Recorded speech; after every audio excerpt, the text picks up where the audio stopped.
So let's bring in White House Senior Counsel for Trade and Manufacturing, Peter Navarro. Peter, the president's the Trump doctrine, has taken economic and national security, kind of mashed them together in a way that used to be odd, right? Because they were sort of at odds with each other. I know it's upsetting the establishment, but it's already had a profound impact. So let's start with where we're moving. Let's begin with housing, for instance. What's next for housing?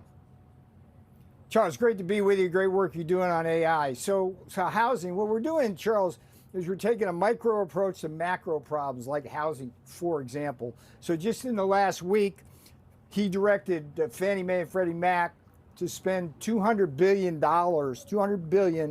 buying mortgage-backed securities. So what is that going to do? That's probably worth a quarter to a half point on lower mortgage rates, a couple of $100 for the average mortgage holder a month. Then you've got a ban coming on institutional investors, hedge funds et al., buying single-family homes. There's really good data on this, Charles, that when you let these hedge funds go in and buy like that, it dramatically drives up rents. So we're tackling that. The president's also looking at using retirement accounts penalty-free as down payments, and buried the lead. One of the biggest drivers, Charles, of rents, higher rents in this country is the 20 million illegal aliens that came in during 4 years of Joe Biden. It's 1 million illegals, 1% increase in rent. That's a 20% national increase, but it's clustered in the blue cities and blue states like New York. And ironically, we get the Mondamis of this world then calling for socialist measures to solve a problem they created. If you go over to energy, I mean, look, Biden, $75 a barrel, we're down to towards 50. And I've got a piece coming out in Fox Business tomorrow morning that explains why the purchase of Venezuelan heavy crude oil will help reduce the price of gasoline and diesel here. Why?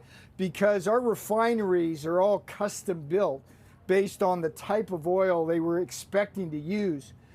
When fracking came along, it upset that balance because fracking's got a lot more light crude. So by using heavier crude mixed in with a lighter crude, that's going to help things. Credit card cap, 10%.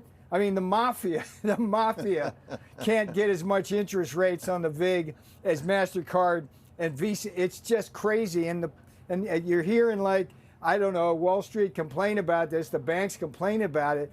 It's going to hurt the little guy. Go memo to MasterCard. That's your business model. You're making a lot of money, and you're not just adjusting for risk. You're making money, and that's not how money should be made on the American people. You know what I thought was interesting yesterday, to your point?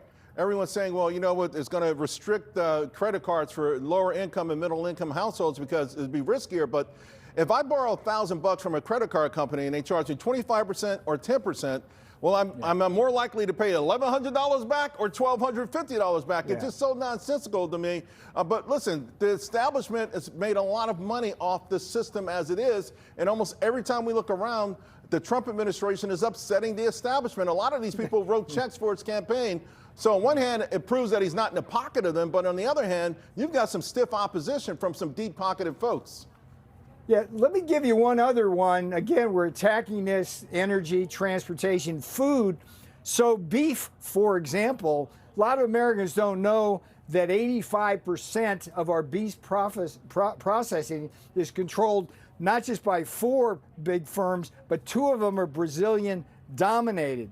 And the boss knows that they screw the ranchers on one end of the supply chain, they screw customers at the supermarket, and he's ordered the antitrust division at DOJ to go after that beef cartel really, really heavily. Meanwhile, we solved the chicken problem, which came first, chicken or egg inflation. Biden brought them both at the same time. And this is how we're going about it. Micro approach to the macro problem of inflation.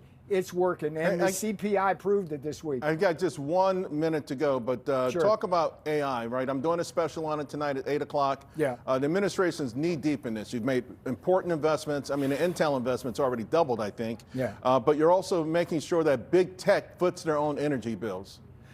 Yeah, Charles, there's a couple things going on there. Water big heavy draw on water. That's not good. Obviously, the electricity issue, rates are rising and the transmission grid gets more fragile because of that.